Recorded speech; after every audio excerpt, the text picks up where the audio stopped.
da mesma maneira que a gente tem que reservar uma parte para economizar, para pensar no nosso futuro, a gente também acha que vai chegar um momento que a gente vai ter que reservar uma parte para cuidar do agora.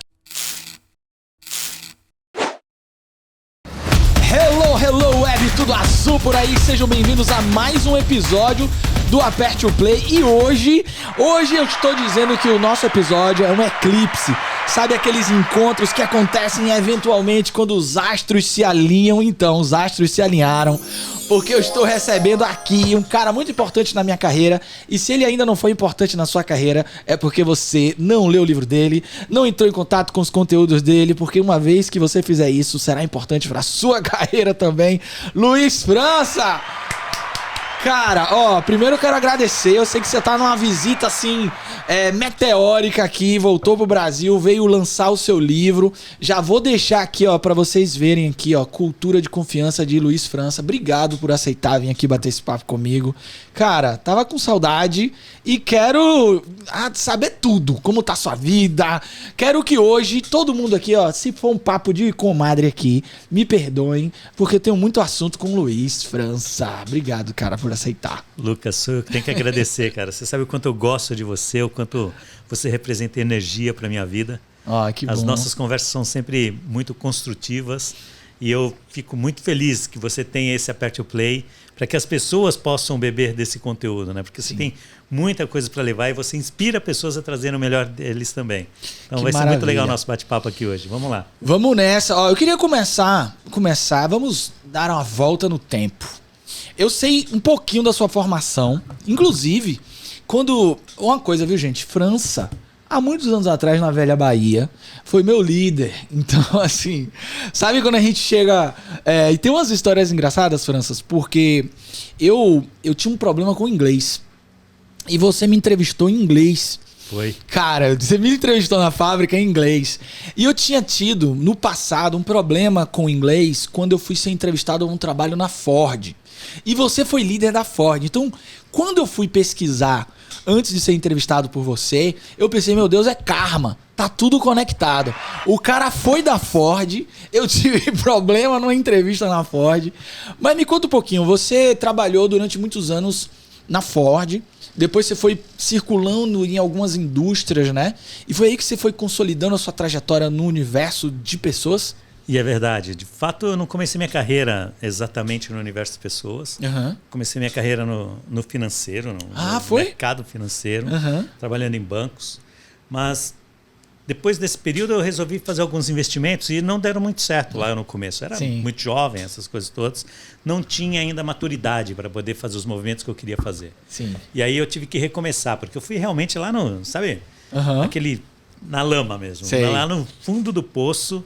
E aí fui recomeçar e me deram uma oportunidade na Ford, cara. E a oportunidade foi como embalador de peças. Mentira. Eu não comecei em RH. Mas isso era em que cidade? Que cidade era? Isso, eu já morava em São Paulo. Morava em São Paulo. Morava em São Paulo e trabalhava na fábrica de São Bernardo do Campo, lá na Ford. Comecei na clássica, né? A fábrica clássica, né? A fábrica clássica e tal. E eu comecei por lá, cara. E aí, se alguém quiser se conectar depois e entrar no meu canal do YouTube e assistir alguns vídeos, tem um vídeo que eu conto a história. Ai, que legal. Porque tinha um embalador de peças que ele era muito bom, cara. Muito bom de embalar peças.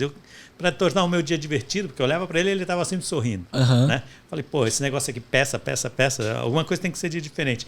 Aí esse olhar diferente para o trabalho e para as relações com as pessoas, para fazer o trabalho ganhar significado, começou ali. Olha que legal. Era do lado desse cara e a gente disputava todos os dias. A gente não trabalhava, a gente se divertia. O play.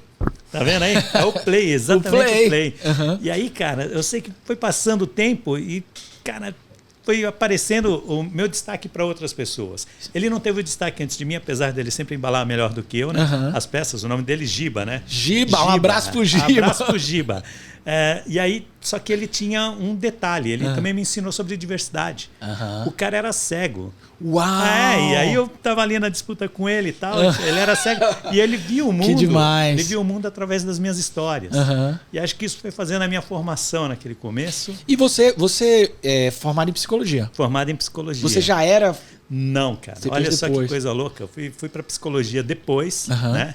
E aí fiz a minha formação, aí eu já estava no RH quando eu decidi, não, acho que eu vou fazer psicologia agora. Aí eu fui para psicologia, me formei, cheguei a abrir uma clínica. Uau. Olha que coisa louca, abri uma clínica, e tinha minha clínica, atendia na clínica e trabalhava lá. Luiz França, terapeuta. E aí eu sei que um dia eu recebi o convite para vir para a Bahia. Acharam que porque eu era baiano eu ia entender melhor a cultura, Sim. né? E aí eu pensei, bom, eu sou brasileiro, sou do mundo, mas não tenho mais esse entendimento todo. Mas quando você se conecta com gente, você não importa onde você está, né? Sim. Então, hoje mesmo estou em um outro país, também conectado com gente, levando transformação para as organizações, pensando nesses fatores. Você sabe o que eu acho bem interessante dessa história? É que eu estava agora, até estou contando isso nas minhas palestras todas, um amigo meu, para me provocar, eu estava entrando numa palestra, França, ele me mandou uma mensagem falando assim, olha, eu tô lendo um livro aqui de um cara que fala exatamente o contrário do que você prega, do que você diz, para me provocar. Sim. E aí eu falei, pô, me manda aí o trecho do cara. O trecho era assim, ó, a hora de trabalhar é a hora do trabalho, a hora de se divertir é a hora de se divertir. As coisas nunca devem dialogar ou estar juntas. Aí eu fiquei assim, caraca, velho, me manda quem é esse autor que tem tudo, é o contrário do que eu falo e tal, que eu quero convidá-lo ao diverter e a olhar as coisas sobre outros prismas. E adivinhe, o livro era Henry Ford, Minha Vida, Minha Obra. E eu acho que tem muito de como nós vivemos diferentes momentos históricos e liderar e viver essa história também reproduz o momento, né? Perfeito. Você tem uma trajetória que você conheceu indústrias que passaram por essa ressignificação. E eu acho que é isso que você trouxe ao longo do seu trabalho, né? Se você me permite, quando eu pude ter a oportunidade de trabalhar com você, eu via que existiam muitas forças ainda tentando recuperar um modelo e modo de trabalhar que carregava esses ambientes de sofrimento. Perfeito. E acho que ao longo da sua jornada, talvez a história do Giba e várias dessas histórias, você foi construindo um caminho que talvez te deu muitos desafios duros, porque você teve que quebrar muitas resistências, né? E te fizeram construir um dos melhores lugares para se trabalhar depois, que é um grande case que eu acho que daqui a pouco você pode dar um spoiler aí pra gente. Mas acho que deve ter sido muito duro, você deve ter visto realidades muito duras, né? Perfeito. E tem alguns pontos que a gente também precisa entender, né? Sim. Hoje eu estava num outro bate-papo com uma galera e eu estava falando para eles falando, mas como é que faz essa mudança? Eu falei, tem algo que nós precisamos desenvolver em nós que se chama paciência. Porque o tempo vai transformar muitas coisas. Sim. Aquele que eu era 20 anos atrás, há 30 anos atrás, não é o mesmo de hoje. Sim. Por quê? Porque eu fui ganhando maturidade, eu fui passando por novos desafios, eu fui ganhando uma nova perspectiva de olhar. O mundo dos negócios hoje, ele traz vários novos conceitos que há 10, 20 anos atrás isso não existia. Sim. Você imagina que quando eu trabalhava nos escritórios, e aí quando eu consegui chegar aos escritórios das organizações, já trabalhando na área de recursos humanos ainda, nos primeiros passos dessa carreira, eu tinha vergonha de sair antes do meu chefe. Ou seja, não era sair no horário. Ou seja, se ele saía às 8 horas da noite, eu tinha que estar lá pelo menos até perto das 8 horas da noite.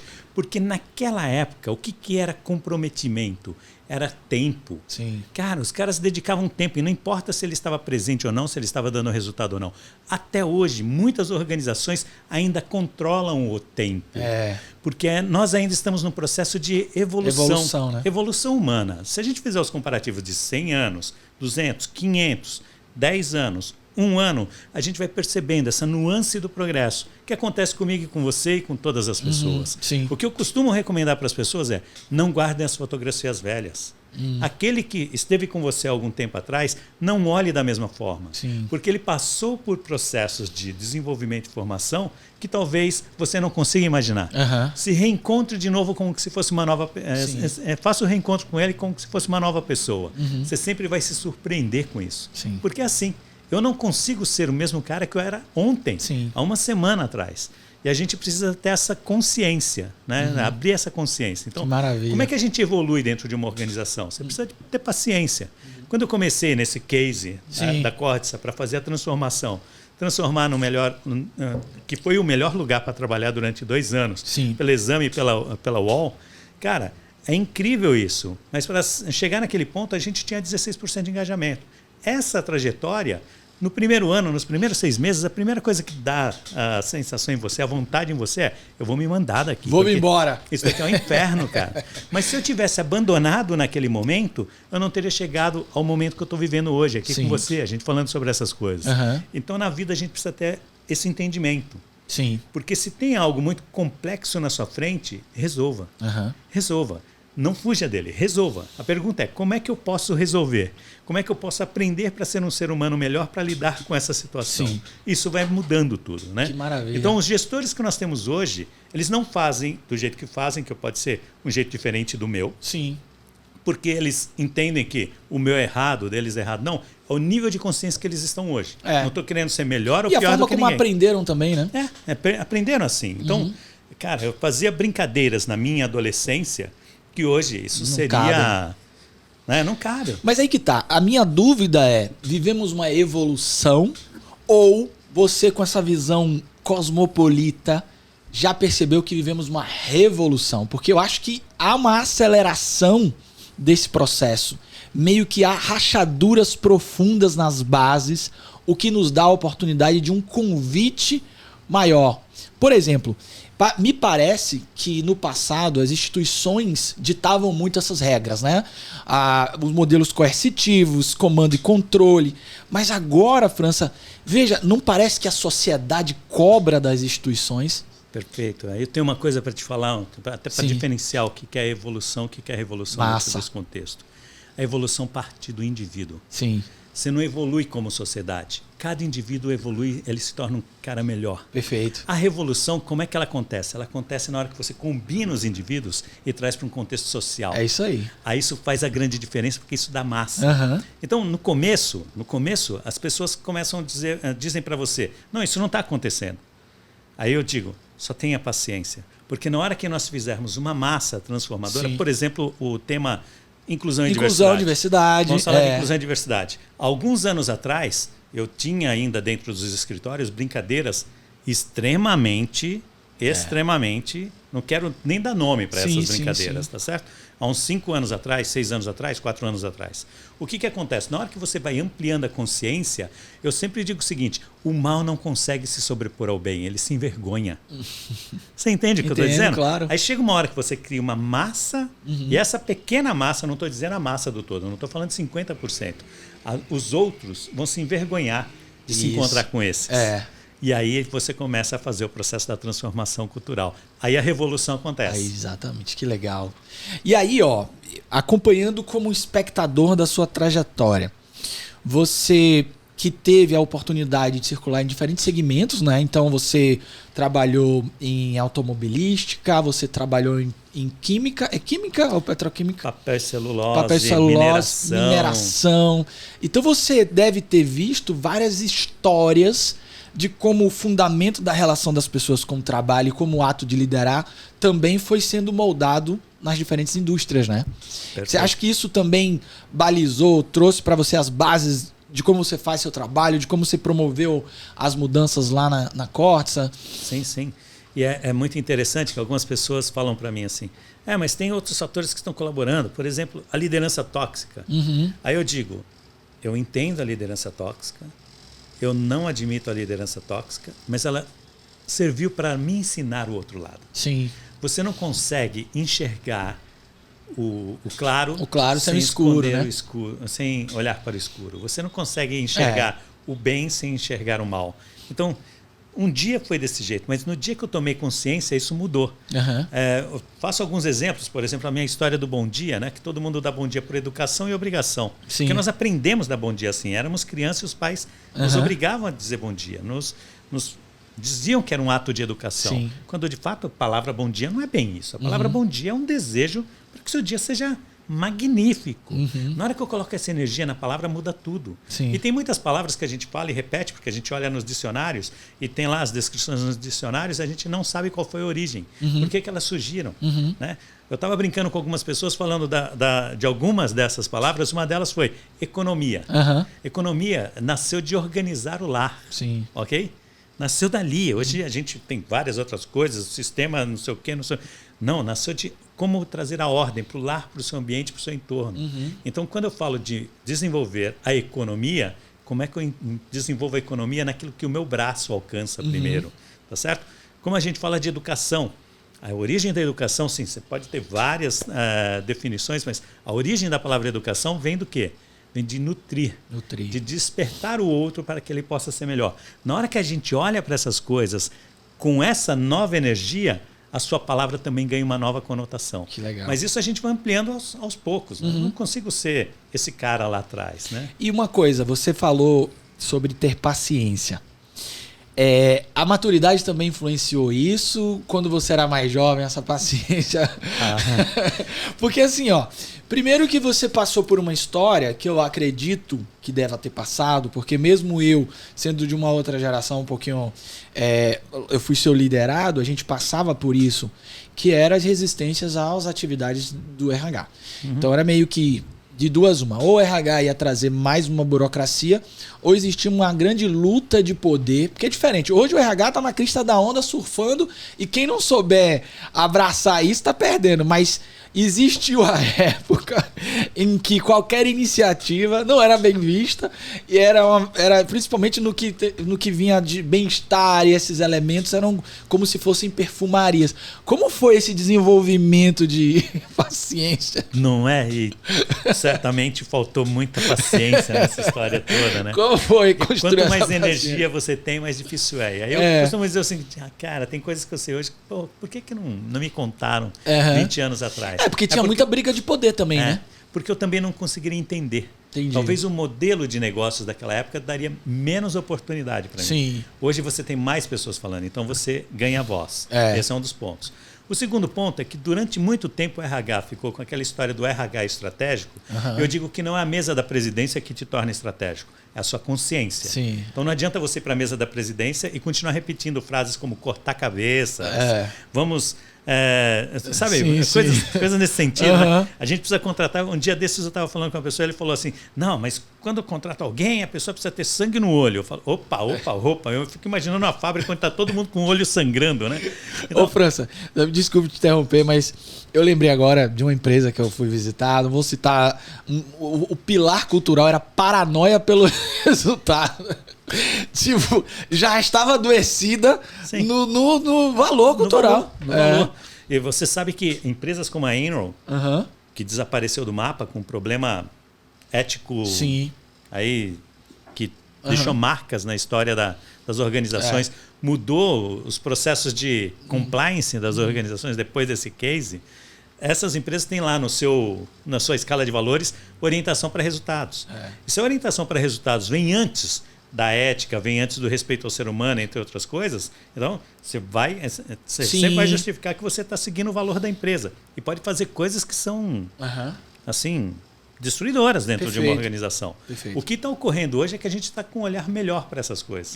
Quais são os significados que essas coisas trazem para as nossas pessoas e como é que eles vão viver esses princípios. Legal. Tem muito mais perguntas a respeito disso hoje em dia. No passado a gente copiava do outro, né? Pegava lá, eu gostei, eu gostei dos valores do Google, deixa eu colocar aqui. Deixa eu botar aqui. Mas você falou uma coisa importante, que eu acredito que talvez algumas pessoas possam não estar percebendo e que talvez seja uma coisa para a gente chamar a atenção. Existe uma balança, que é a balança entre resultados e humanismo. Essa dicotomia é que me parece que agora ela vem se alterando, né? Antes a gente tinha uma balança que olhava, até por design das instituições, olhava para os resultados sem que o humanismo tivesse algum impacto. A origem do nome da nossa área, recursos humanos, é um dos reflexos disso, né? Pessoas como insumos, pessoas como recursos.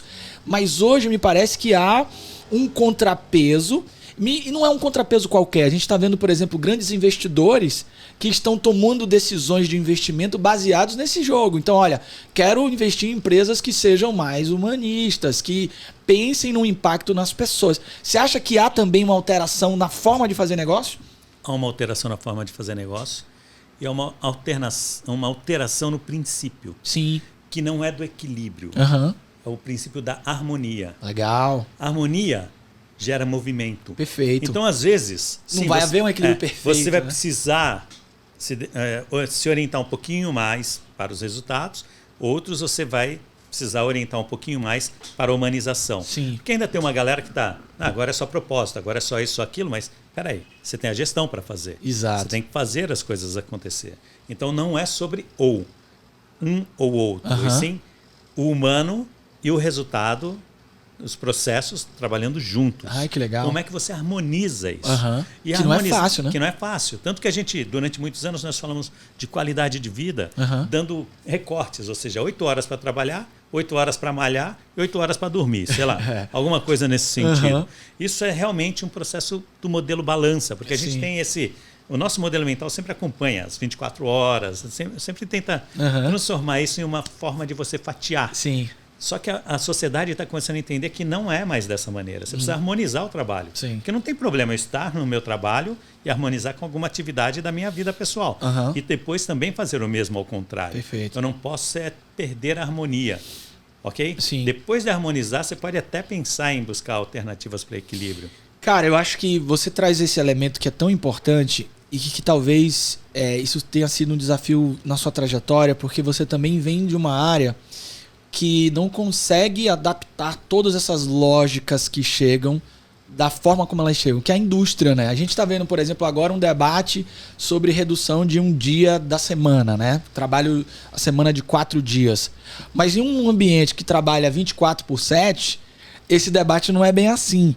Então, eu imagino em ti, queria ouvir um pouquinho da sua experiência, que eventualmente, se a gente está falando de uma startup ou de uma empresa de serviços, alguns ajustes e alguns debates e discussões sobre alguns elementos são mais fáceis. Agora, quando a gente entra num ambiente que tem confiabilidade, que precisa ter um grau de risco, de segurança, que tem uma série de camadas, não só históricas, mas também práticas, assim, olha, existem funções que, se a pessoa não tiver tal característica, é um risco de vida. Como é fazer essa implantação dessa harmonia em um ambiente industrial? Função serve para tornar funcional. Legal. Esse é o primeiro ponto. Vamos trazer a simplicidade do termo. Sim. Como é que poderia ser funcional? Sabendo se, para mim, isso é adequado ou não. Quanto mais eu preciso me dedicar a isso, quanto menos eu preciso me dedicar a isso. Quanto mais eu preciso estar presente ou não. Aqui no Brasil nós criamos um conceito chamado home office. Sim. Ok? Cuidado com essa palavra de home office, porque todo mundo foi para dentro de casa. Só que dentro de casa você misturou com a escola dos filhos, com uma série de outras coisas. Cara, não é por aí. Você bagunçou a vida da galera dentro da casa dela, você vai pirar todo mundo. Não é sobre o home office, sim, é como as pessoas terem a flexibilidade de trabalhar remoto. Pode ser aqui, pode ser no Rio de Janeiro, pode ser em qualquer lugar. Você pode fazer aquela mesma atividade, sendo produtivo. Se a sua atividade é possível você realizar de uma maneira totalmente remota, mais ou menos remota, ou zero de remoto, isso vai depender daquilo que você está se comprometendo a fazer. Entendi. Então, se você precisa abastecer uma máquina, não dá para você querer ter o conceito do remoto. Você precisa estabelecer regras para esse fator. Então, como é que a gente vai, inclusive, repensar os modelos de contrato para que as funções tornem a máquina funcional, para que continue exercendo o que precisa exercer sem ter os desperdícios que a gente gera. Porque também a pessoa de um escritório está dentro de uma organização não significa que ele está colaborando. Ele pode estar lá e meia hora do tempo jogando todo... paciência. Meia hora do tempo todo ele... Ou seja, só que a gente ainda conta por horas. E não é sobre horas, e sim sobre a tarefa. Qual a tarefa que eu tenho diante de mim e qual a melhor maneira de ter o melhor desempenho para esta tarefa. Mas aí você esbarrava num monte de critério, né? Questões legais e um monte de coisa, né? Sim, mas uma hora nós vamos ter que quebrar essas burocracias. Entendi. A lei não muda antes da necessidade humana. Entendi. Você muda primeiro o contexto e as leis mudam para te acompanhar. Esse é o processo. Legal. Tem uma empresa lá nos Estados Unidos que decidiu que eles iriam... O cara decidiu que ele iria reduzir o número de moradores de rua. E ele só contrata moradores de rua. O critério dele, os nossos colegas psicólogos às vezes falam para mim, você está jogando por terra várias décadas de estudos e tudo mais. Mas, cara, se você for utilizar a sua metodologia de recrutamento como a gente utiliza, ele não vai contratar nenhum morador de rua. Exato, Se o princípio dele é o morador de rua, ele tem que mudar para um processo mais inclusivo possível. Ele adotou o critério da lista do restaurante. Ou seja, você chega lá, coloca o seu nome, você é um morador de rua, coloca o seu nome, quando chegar a sua vez, você entra. Olha. É assim. E aí, quando entra, certamente ele vai fazer documentação, uma série de coisas, inclusive vai ter que lidar com vários problemas sociais, drogas, entre outros, porque a missão dele é resolver o problema dos moradores de rua. Então ele vai ter que lidar com essas questões. Não dá para você querer resolver o problema, um determinado problema da sociedade e não ter contato com ele. Sim. Você quer resolver o problema da criminalidade sem nunca ter contato com os criminosos? Você quer resolver o problema dos moradores de rua sem nunca ter contato com eles? Então, olha só, a gente às vezes se dispõe a fazer uma mudança, por exemplo, eu falo que eu quero desenvolver uma liderança humanizada. Como é que eu desenvolvo uma liderança humanizada? Tendo contato com aqueles que não estão sendo líderes humanos. Faz sentido o que eu estou falando, né? Claro. E aí é com eles que eu vou trabalhar. Não os que já são, né? Não os que já são, tá certo? Mas você acredita, então, que essas empresas ou as empresas hoje, elas precisam olhar mais de frente para esse impacto social? Porque uma das coisas que a gente vê também hoje, e aí eu gosto muito de um filósofo francês chamado Guy Lipovetsky, que ele fala assim, que hoje nós vivemos as instituições ocupando lugares sociais que no passado eram de outras instituições, como Estado, família, igreja, mas que as empresas meio que estão querendo ajudar ou até ocupar, o que gerou, por exemplo, muito do marketing ético, que é aquelas empresas que querem surfar na onda e fazem lá e colocam a publicidade, eu sou assim e tal, e a hora do vamos ver que o negócio vai acontecer, que a gente vê que a coisa não era bem assim. Mas você acha que as empresas têm que ampliar esse impacto dentro da sociedade? Olha só que ou assumir algumas bandeiras e tal? Vou trazer um ponto para você que é muito importante a gente conversar. Eu vou dar um crédito, né? O crédito eu vou dar para o Vitor Igdal, que é o presidente da BRH Bahia. Ok? Numa conversa com o Vitor Igdal, a gente estava falando sobre esses contextos e tudo que a gente tem dentro da sociedade que a gente fala, repete sem ter a menor noção. E o Vitor trouxe um dos conceitos, na hora que a gente estava fazendo as brincadeiras das palavras, Vitor trouxe uma delas. Quando as pessoas te perguntam qual a razão social da sua empresa, geralmente você responde o nome da sua empresa. Mas a pergunta não foi essa. A pergunta é qual a razão social da sua empresa. E a razão social da sua empresa você não visitou ainda. Muitas empresas estão aí operando sem ter a menor ideia de qual a razão social dela. Sim. E a nossa razão social, sim, é de ajudar essa sociedade a se tornar uma sociedade melhor. Como a nossa organização pode contribuir para isso? Legal. O dia que nós, investidores, empresários, executivos, entendermos que esse processo precisa ser tocado por nós, a gente não tem que esperar por mais ninguém, nenhum outro ente, porque tem gente que fala assim, não, mas isso eu já paguei meus impostos, isso é papel de outros, isso não é comigo. Não, tudo que há no meu entorno é minha responsabilidade. Interessante. Ok? Pode ir lá. Legal. Tem um documentário chamado The Corporation que conta essa história, que as corporações surgiram como agrupamentos de pessoas para resolverem problemas sociais. E que, de um determinado momento, ela vira pessoa jurídica. E quando isso começa a acontecer, é que ela começa a lidar com um conceito econômico chamado externalidade, que é isso. O que eu fiz aqui é meu problema, mas os impactos disso é problema de alguém que não sou eu. Isso. E é alguém que resolva. Normalmente esse alguém é o Estado ou alguém... Interessante. Sim, porque não adianta, cara. Eu vejo as moradias, entre outras coisas. Então, há muitas pessoas se colocando dentro de um aprisionamento de condomínio, com muros elevadíssimos, mas o seu problema social continua lá fora. Total. Se a gente não parar para prestar atenção nisso, entender que eu preciso, sim, criar alternativas para gerar soluções, porque os métodos que foram criados aí no entorno da gente, com presídios, entre outras coisas, não estão resolvendo. Ao contrário, estão fazendo novas escolas de mais problemas ainda. Então, a gente precisa fazer uma reflexão. Você está vivendo um pouco esse sentimento diferente de estar lá nos Estados Unidos? Demais, demais. Essa sensação de... Porque o bicho está pegando aqui. Eu tô com um bebê de 5 meses e eu fico numa tensão, assim. É difícil, né? E realmente... Quando você faz o comparativo entre uma região e outra, mesmo dentro do nosso país, você tem vários contextos diferentes. Sim. Mas o que está ocorrendo é que a gente está fugindo do problema, encontrando os mecanismos para nos proteger do problema, mas nós não estamos tratando do problema. De forma alguma. E aí o investimento que você faz enquanto organização, enquanto cidadão, para toda essa camada de proteção, quem não paga aqui pelo menos uma grana de moradia, de segurança, de alguma coisa diferente aí para poder... Você gasta mais dinheiro com isso do que para ser feliz, né? Então você vai trabalhar para ter uma infraestrutura achando que vai ser feliz quando terminar essa infraestrutura. Quando de fato a gente deveria rever os nossos conceitos. Exato. Então, da mesma maneira que a gente tem que reservar uma parte para economizar, para pensar no nosso futuro, a gente também acha que vai chegar um momento que a gente vai ter que reservar uma parte para cuidar do agora, dessa sociedade que está em torno de nós. Cara, é isso. É esse o bilhete. Botar aqui, ó. Me conta um pouquinho da história do livro e me fala um pouquinho que, pô, vou te dizer, tá linda essa diagramação, hein? Tá lindo e eu tive um sentimento bem legal porque quando eu tava no aeroporto de Congonhas, eu vi lá o seu livrinho assim, eu falei, eu vou pegar um pra mim. É legal, né, esse sentimento. Não sei se você, quando pousou, você viu no aeroporto. É muito você bom. Viu? Né? Você viu? É muito bom. Cara, eu vi o meu lá. O meu tava em outra livraria. E aí me deu um sentimento assim. Eu falei, vou filmar o meu livro lá e tal. Porque é todo um cuidado, né? Uma pergunta assim de escritor primeiro, antes de contar a história do livro. Você se sentiu exposto quando terminou? Porque eu me senti meio assim, o homem está nu. Escrevi, você fala assim, meu Deus, será que... E agora se lerem? As pessoas vão ler, vão saber um pouquinho mais sobre o que eu penso. Né?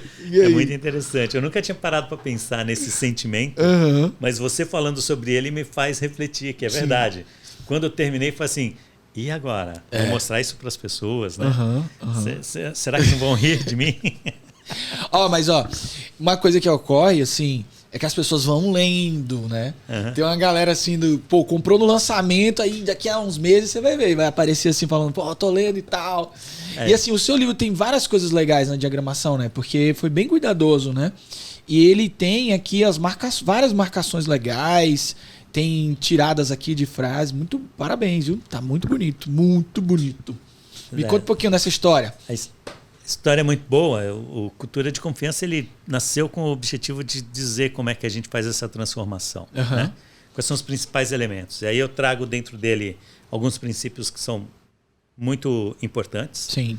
A história da coerência, porque nós temos muitas organizações falando coisas em um sentido e executando em outro sentido. Cara, aquela história de aqui nós somos uma família, né? Aprendi isso com Thomas, né?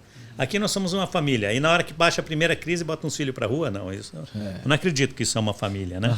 Então, que tal a gente ser coerente? Já que você, na hora do desafio, é a hora de você mostrar quem você é. Sim. Na hora que as coisas ficam difíceis, a minha pergunta é, isso que você está me falando está ótimo, porque hoje você está aí, está produzindo e tudo mais. Se baixar uma crise, o que você vai fazer com isso? É a hora do vamos ver, né? Você vai continuar, né? Então, por exemplo, esse livro ele traz um pouco dessa história da coerência. Eu me lembro que na própria Cordes, eu me lembro quando o João, no início da pandemia, definiu que ele iria sim, manter as pessoas com a gente. Sim. Tudo que a gente precisa fazer é cuidar das pessoas, continuar preservando vidas, continuar reforçando vidas. Essa é a nossa principal missão. Isso fez com que todas as nossas decisões fossem alinhadas para isso. Sim. A gente não queria tirar das pessoas, porque em meio à crise, aí depois você entra com um processo de desligamento, ou então de redução efetiva da remuneração das pessoas. Isso vai impactar. Sim. Não tem jeito. Depois, o cara vai guardar aquela relação que você teve com ele no momento que você se preservou, mas você deixou ele na mão. E a pergunta era, como é que a gente pode fazer o modelo de gestão cuidando das pessoas? Que demais. Era demais. Então, isso traz o processo de coerência. Outra coisa é consistência, ou seja, tem que ser sempre. Se você está falando que é para ir, ou seja, na hora que as coisas estão difíceis, você precisa manter com aquele pouquinho todos os dias. E aí a gente colocou os pilares para poder desenvolver isso, que a gente trabalha com os pilares de liderança para a inspiração, para o desenvolvimento das pessoas, para o cuidado com as pessoas, que não é sobre salário e benefícios, é o cuidado de respeito com o ser humano, o agradecimento ao ser humano e como é que a gente compartilha, como é que a gente traz mais gente para dentro do jogo, como é que a gente faz sim que o processo de inclusão e diversidade seja parte, como é que a gente cuida dessa sociedade que está no nosso entorno. O livro vai falar sobre como construir essa jornada. Que demais. Você trouxe para mim um dos aspectos que hoje eu enxergo como um principal desafio de líderes e organizações. A sociedade está cobrando essa coerência e não está sendo, digamos assim, amigável com a incoerência. Então, a sociedade está bem agressiva, eu diria, com as incoerências, porque essa dualidade entre discurso e prática é dura e as pessoas estão... Eu tenho visto, França, no LinkedIn, uma quantidade enorme de pessoas, tipo, realmente, até um outro lado, até, eu acho que de certa forma meio agressivas até demais, na maneira como elas trazem à tona essas incoerências e tal. Acho que cada indivíduo tem que assumir a responsabilidade da sua forma de se colocar e de falar.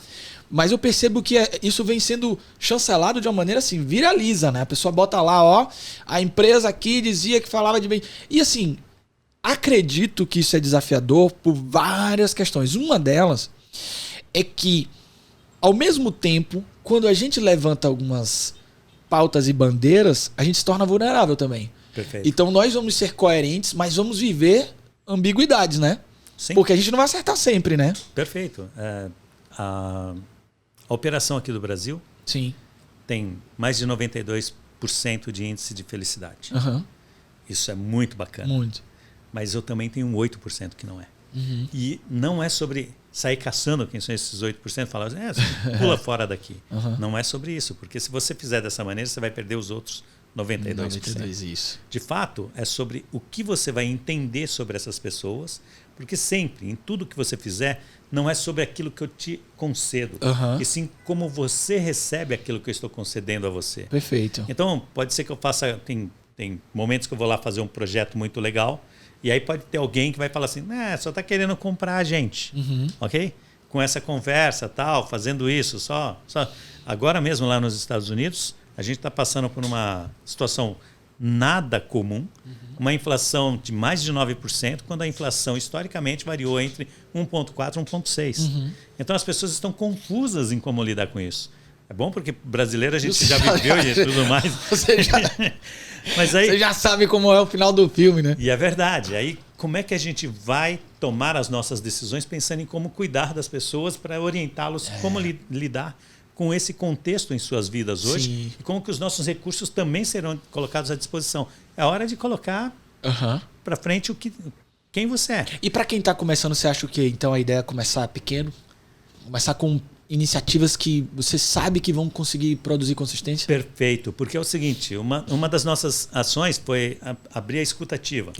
E aí as pessoas traziam coisas diversas para todos nós. Sim. Né? E é engraçado que as pessoas sempre pensam que vão pedir mais salário, mais benefício. E não é isso. As pessoas vão falar das necessidades que eles têm, das dificuldades que eles passam. E aí nós começamos a entender que, por exemplo, tinha lá um equipamento que, para movimentar ele, estava travando as rodas. Sim. E a gente poderia, talvez, trocar um equipamento que poderia ser, ao invés de um equipamento manual, um equipamento automatizado, eletrônico, enfim. A gente não tinha muitos recursos, mas nós começamos a investir nessas coisas que as pessoas nos orientavam. Eram as pequenas coisas. As pessoas começaram a dar crédito.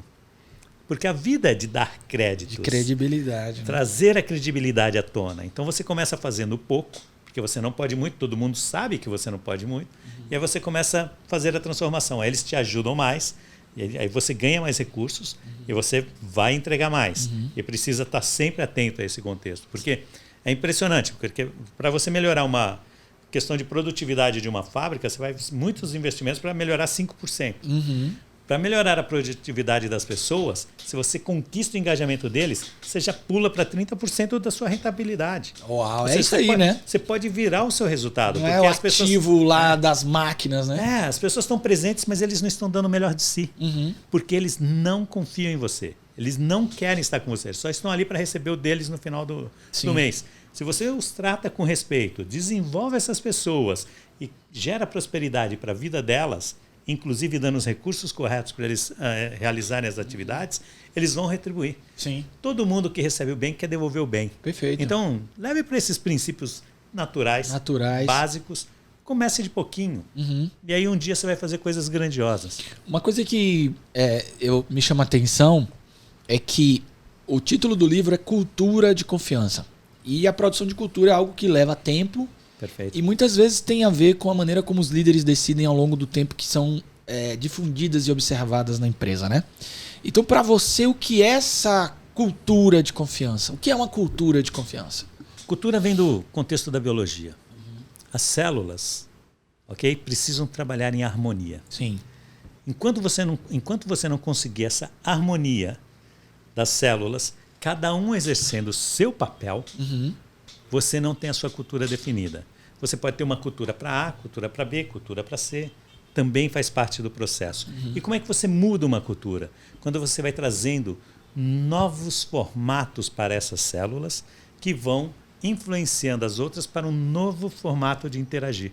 É como, eu digo, a gente fala do celular, né? Celular, célula, pensa nisso. Os primeiros que apareceram, né? E você vai vendo as transformações. Era um aparelho muito pesado, entre outras coisas, com vários problemas sinais e tudo mais. Motorola, tijolão. É isso aí. Vai passando o tempo, né? O que vai acontecendo? A gente vai evoluindo. Sim. O próprio contexto celular, né? Sim. A gente vai evoluindo. Então, a gente vai trazendo novas formas de interagir que vai dando um dinamismo muito melhor. Isso só vem com o tempo. Nós precisávamos começar com aquele que era o Motorola tijolão. Hoje nós temos várias outras alternativas com muito mais contexto. Eu me lembro que para vibrar o seu aparelho, você tinha que pagar uma taxa adicional no passado. Essa parte eu não lembrava, não. Você lembrou? Por isso que é bom ter cabelos brancos.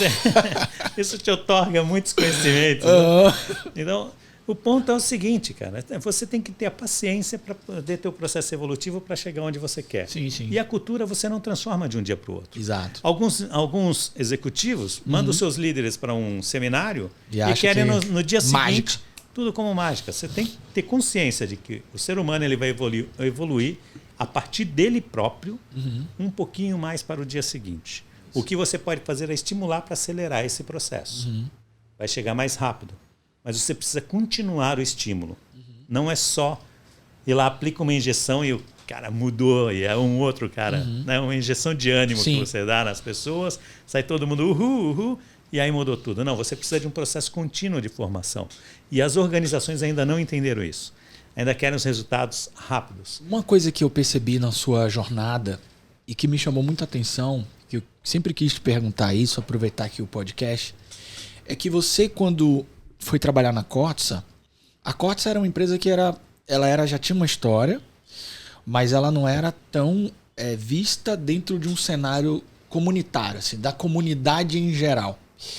E uma coisa que eu percebi, aí me corrija se eu estiver errado, é que além da percepção de si mesmos, ou seja, das pessoas que trabalhavam lá, sentirem esse pertencimento, você fez um trabalho dentro da comunidade para a comunidade perceber essa organização. E isso foi construindo talvez um ciclo virtuoso das pessoas olharem e produzirem orgulho de pertencimento. Foi um pouco da sua estratégia. Não sei se está no livro, mas eu de fora eu percebi um pouco... a França colocou a Corsa dentro de um mapa que ela não estava. Perfeito. Então eu via claramente que você trazia isso e foi fazendo que as pessoas brilhassem os olhos de estarem lá. Faz sentido o que eu estou falando? Faz todo sentido. Primeiro, vou voltar naqueles 5 pilares. Sim. Inspirar.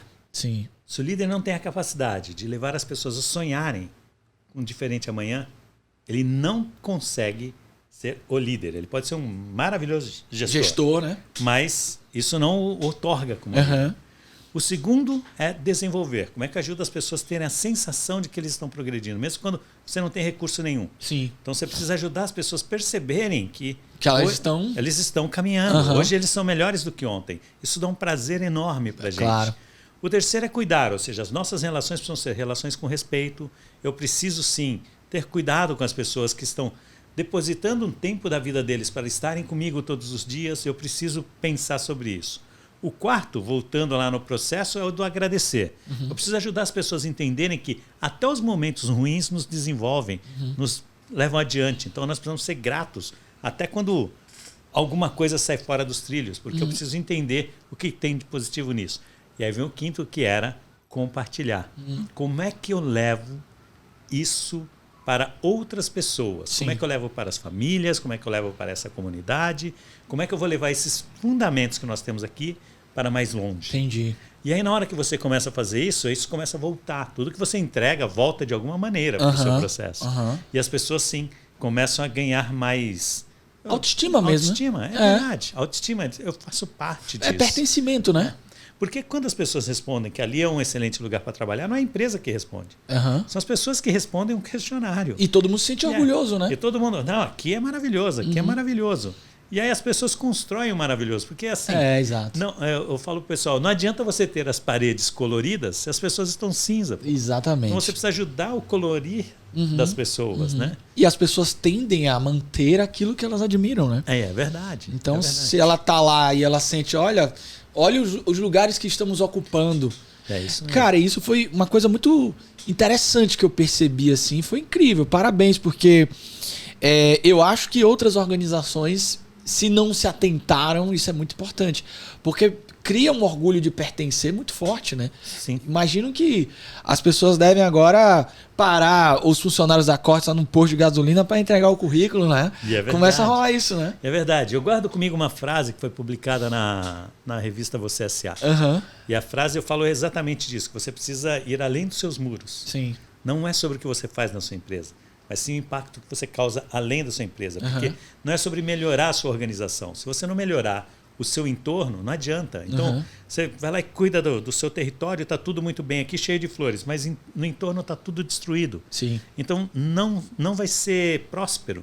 Você só consegue a prosperidade quando você consegue fazer isso espalhar também para outros lugares. Então, eu preciso levar para outras empresas, para outros ambientes, para as escolas, para todos os lugares que eu puder, levar a mensagem de que o mundo pode ser melhor. Isso. E me fala assim, dentro dessa trajetória, dentro dos subsistemas que você operou, qual foi para você a espinha dorsal? Assim, você falou, olha, é isso aqui que eu vou começar trabalhando. Liderança. É isso aí. Liderança leva energia, impacta as pessoas todos os dias. E eu digo para todos, liderança não é sobre aquele cara que bota os outros para trabalhar. Isso não é liderança. Liderança é aquela pessoa que é reconhecido como líder pela outra pessoa porque ele faz uma transformação na vida das pessoas. A liderança vai fazer com que as pessoas sonhem com o dia de amanhã. E aí eu digo para a galera, olha lá, a responsabilidade de vocês é o seguinte, saber que as pessoas vão chegar aqui de manhã e vão embora no final do dia. Sim. O que eles precisam fazer é sonhar retornar no dia seguinte. Se você fez ele sonhar voltar no dia seguinte, porque ele quer estar nesse ambiente, isso é a grande diferença. Esse é o grande desafio para os líderes. Então, se tiver que investir em alguma coisa, é a liderança. E o que o líder faz? O líder desenvolve o outro. O líder tem diálogos para poder desenvolver o outro. Esqueça os seus processos, esqueça o problema da máquina, todas as coisas. Cuide do seu tempo desenvolvendo pessoas, porque ele vai dar o resultado. Legal. Equilibrar esses pratos é difícil, né? Porque os líderes têm lá, às vezes, o prato da execução, o prato do gerenciamento e o prato da liderança. E esse é o prato que transforma, né? Esse é o prato que transforma. Esse é o que vai fazer a grande diferença na organização. Que demais, cara. E vamos lá, cara. A gente tá aqui, tô empolgado, viu, França? Tá com você aqui é demais. O que você poderia trazer, assim, de que difere na sua trajetória a liderança que historicamente tinha essa base mais coercitiva para o que é uma liderança humanizada, em termos do dia a dia? O que esse cara faz? Tem 3 elementos que são fundamentais para mim. O primeiro, eu preciso enxergar o mundo diferente. Sim. E como é que eu enxergo o mundo diferente? Eu preciso ter contato com novas coisas, com novas formas de se fazer, com outros elementos. Eu só consigo ampliar a minha visão, ampliando também a minha capacidade, porque eu só consigo enxergar aquilo que eu tenho dentro. Olha que coisa interessante. Eu não consigo te entregar aquilo que eu não tenho. Então eu recomendo que os líderes se conectem com vários assuntos. Esses dias estavam falando dos livros que o Bill Gates estava lendo. Eu falei, então, uma das coisas que o Bill Gates faz o tempo inteiro é ampliar a mente dele, ampliar a capacidade da mente dele. Então, para olhar o mundo de uma maneira diferente, eu preciso estar em contato com coisas diferentes. Esse é um fator fundamental. Um outro fator fundamental para mim é a questão de lidar com as fortalezas das pessoas. A gente perde muito tempo nas organizações só fazendo o processo do onde está o erro, onde está o gap, onde está o gap, onde está o gap. E aí você deixa de valorizar aquilo que tem de bom. Você precisa ajudar os líderes a pensarem nas fortalezas, olharem para as coisas fortes. A Disney, por exemplo, diz que você só pode dar um feedback construtivo depois de ter dado 7 elogios. Elogios, não é feedback. Elogios. Porque é para treinar a sua mente para olhar para o bom. Então você tem líderes que eles vão visitar a sua operação, aí eles passam lá na sua operação, os caras ralaram 1 mês para poder preparar a operação para dar daquele jeito brilhando. Caiu um pedaço de papel naquele dia. o líder pega aquele pedaço de papel e fala, aqui, ó, achei alguma coisa. Você acha que isso vai motivar alguém a fazer alguma coisa? Não vai. Fale das coisas extremamente positivas e ajude eles a corrigir isso. Pega esse papel e vai lá e você joga no lixo e continua, porque é só o exemplo que você precisa dar. Então, o que eu recomendo para esses líderes? Para que eles olhem para esses fatores e aí precisam também se tornar os verdadeiros desenvolvedores dessas pessoas. Que legal. Se ele fizer isso, 3 pontos já está ótimo. Você falou desse exemplo da Disney, tem uma pesquisa que eu acho que talvez tenha fundamentado essa prática, que fala que a proporção entre falas de apreço e apoio versus o construtivo, para a gente construir o que é chamado de uma comunicação positiva, é de no mínimo 5:1. 5 falas de apreço e apoio para cada uma de... Que isso não é negligenciar completamente o gap, mas é você dar mais ênfase àquilo que... Perfeito, perfeito. Porque nós treinamos as nossas mentes para olhar o que está errado e olhar o que falta nas pessoas. Mas tem um monte de coisas incríveis. Você tem talentos incríveis. Sim. Que se eu prestar atenção nos seus talentos e colocar você dentro desse coletivo para poder utilizar os seus talentos e outras pessoas vão cuidar daqueles pontos onde você não é tão forte, vamos dizer assim. E outras pessoas têm aquilo como fortaleza. E o líder ele precisa saber, é como um elemento químico. Sim. O líder precisa saber como fazer a combinação química para a equipe poder vibrar e poder ser melhor. Se ele ficar procurando aquilo que falta em todos, ele perdeu a oportunidade de encontrar o grande potencial que a equipe tem. E França, qual é o seu play? O que disso tudo te conecta assim? Qual é o seu play? Então, cara, eu tenho um dos meus plays é me divertir com minhas filhas. Né? Esse é um negócio assim impressionante. Quando eu tô lá nas atividades, nas brincadeiras, entre outras coisas, com as minhas filhas, sempre a energia é muito alta, né? Então, minha família é algo que eu busco muitas energias. Quando as coisas estão difíceis, eu me conecto com eles, tal. E o meu segundo play eu sou péssimo nisso, mas ainda hoje eu tento aprender a tocar violão. Entendeu? Fala sério! Ainda tento aprender. Não tem um violão aí pra gente fazer aqui uma sessão, mas qual é o seu estilo musical? Meu estilo musical é um... Não, velho, eu quero ver, você tem que gravar pra mim depois, eu tenho que postar você tocando, fazendo... É misturado o quê? Vamos lá. É misturado com MPB, um pouquinho de rock brasileiro, um pouquinho daqueles rocks mais tradicionais de lá de fora. Mas essas pessoas que falam assim, estou aprendendo, na verdade são humildes, né? Na verdade tocam pra caramba. Não tem humildade, não. É só um aprendiz mesmo. Mas ó, eu vejo que também, acho que transmitir essa mensagem brilha muito seus olhos, né? Sim. É um flow da sua vida também, né? Essa é uma outra coisa que me encanta. Compartilhar aquilo que eu posso. Sim. Eu acho que é isso, né? A gente tem talentos, às vezes você não tem nada. Você não tem nada, você não tem dinheiro, você não tem nada. Mas você deve ter algum talento, alguma coisa que você pode ir lá e levar para alguém. Um sorriso, uma troca de ideias, uma ajuda a alguém para alguma coisa, um abraço. Sim. São as coisas que não têm preço, que têm maior valor. É isso aí. Eu gosto desse conceito, sabe? O que tem valor para você e o que tem preço para você. Eu gosto mais de estar com as coisas que têm valor. E para mim, estar aqui falando com você, nossa. Yes. Quando você faz algo por alguém, na hora que você termina, você sempre faz uma análise do seu nível de felicidade. É maravilhoso. É maravilhoso. Sempre quando você faz algo por alguém... Acho que tem um monge, né? Um monge que diz que é a pessoa mais feliz do mundo, que o trabalho dele é altruísmo, ele ajuda muita gente. É né? isso aí. E ele fala, eu sou a pessoa mais feliz do mundo. Perfeito. É isso mesmo. E me fala um pouquinho de quais são os planos agora do França de espalhar essa mensagem, como é que... Porque, veja, a minha leitura, esse é um trabalho...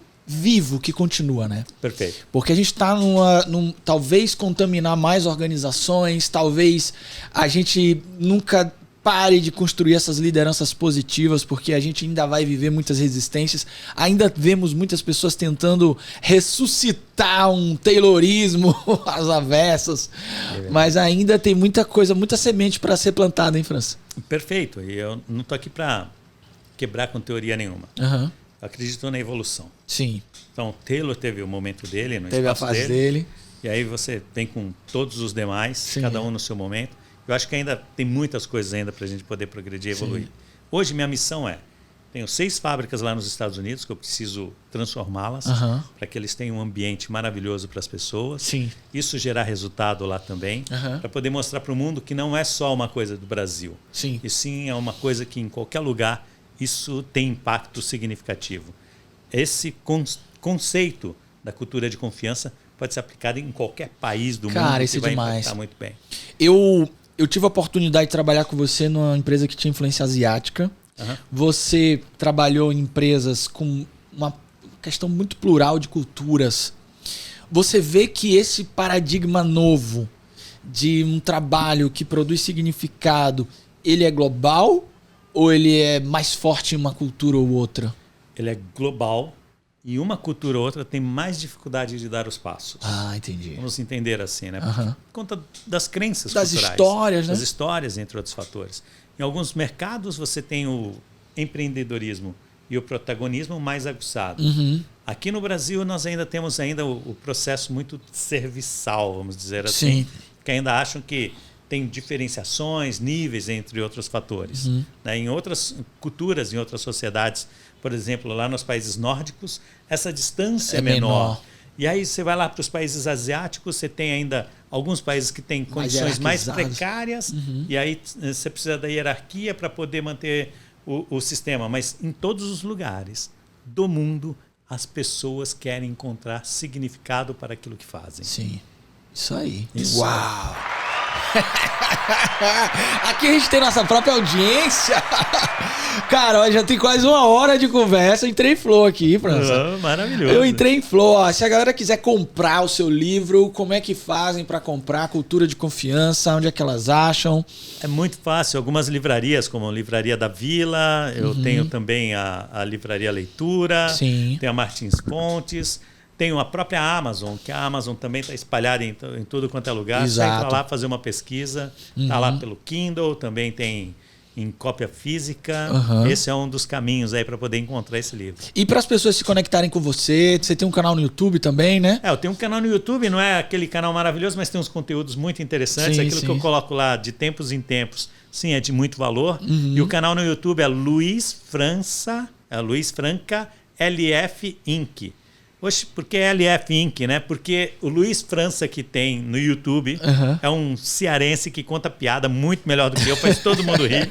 E o cara é famoso como o quê? Então eu precisei colocar o LF lá depois do Luiz França. Cara, a gente é LF, eu também sou LF. Tá vendo aí? Mas olha, tem um cara que tem o cara é DJ, tem Lucas Freire. Lucas Freire. O cara é a mesma coisa. Só que assim, fica confuso, porque você bota lá Lucas Freire, aparece um DJ, tem hora que aparece eu. Cara, eu posso ser DJ também aqui, ó. Aí, Xará, tamo junto, viu?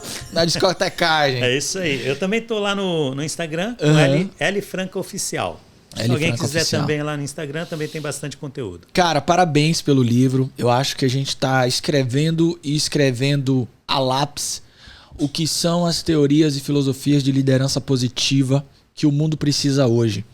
E eu acho que, diferente de muitos teóricos ou muitas pessoas e até consultores que a gente vê por aí, você vem de uma trajetória de quem fez, de cases, né? Então, acho que serve aqui a todos que estão nessa jornada de aprofundamento sobre que caminhos de liderança as organizações precisam hoje. Aqui a gente tem uma opção, e uma opção brazuca.